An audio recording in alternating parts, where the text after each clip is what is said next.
Faktor lagi satu yang seterusnya yang boleh menyebabkan kita susah nak turun berat badan adalah tidur yang tidak cukup. Ini penting.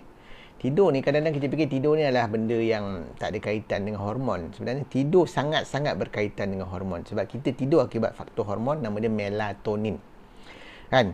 Kat mana melatonin ni dihasilkan? Daripada kita punya bahagian otak kan? Pineal gland dekat bawah bahagian otak tu betul-betul di belakang mata kita. Sebab tu kita nak tidur kena tutup mata. Pernah tak jumpa orang tidur buka mata? Tak ada. Bila tutup mata baru kita boleh tidur. Sebab bila tu hormon melatonin tu akan keluar menyebabkan kita rasa ngantuk dan kita boleh tidur. Cuma hormon melatonin ni dihasilkan daripada serotonin. Dan serotonin ni dihasilkan dalam usus kebanyakannya dan dihasilkan daripada asid amino nama dia tryptophan. So pengambilan asid amino ataupun makanan berprotein tu penting sebenarnya untuk penghasilan neurotransmitter dan juga termasuk dalam melatonin Semua hormon-hormon ni penting dihasilkan daripada protein. Sebab tu pastikan kita cukup pemakanan kita. Dia balik-balik pada pemakanan. Orang yang ada masalah gangguan usus keradangan usus yang dipanggil sebagai leaky gut syndrome, dia ada masalah penghasilan serotonin yang tidak cukup menyebabkan dia susah nak tidur.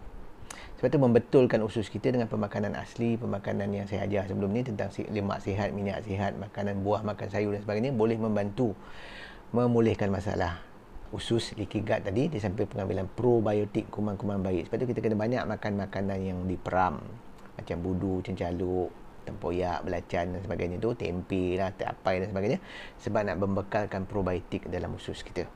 Tak? Dan kajian menunjukkan seseorang yang tidak cukup tidur, poor sleep, akan mendapat masalah obesiti. Risiko paling tinggi untuk mendapat obesiti. Pastikan kalau kita nak turunkan berat badan, kita tidur secukupnya. Kalau orang tak cukup tidur, dia susah nak turun berat badan. Kan? Orang dewasa dan kanak-kanak yang ada masalah tidur yang tak cukup mempunyai risiko 55% bagi orang dewasa dan 89% risiko bagi kanak-kanak untuk menjadi obes. So tidur penting. Ini kajian kajian menunjukkan tidur penting untuk menurunkan berat badan. Jadi kalau ada masalah turun berat badan, tengok berat badan tak mau turun, check you punya tidur. Kan? Sebab dia berkaitan dengan hormon. Kan? Kalau kita stres, hormon kortisol kita tinggi, kortisol juga mengganggu tidur. Sebab tu kena jaga juga dulu. Kan? Jadi kalau kita tidur tak cukup, kena pastikan kita tidur cukup lah. Baru kita boleh turun berat badan dengan cantik.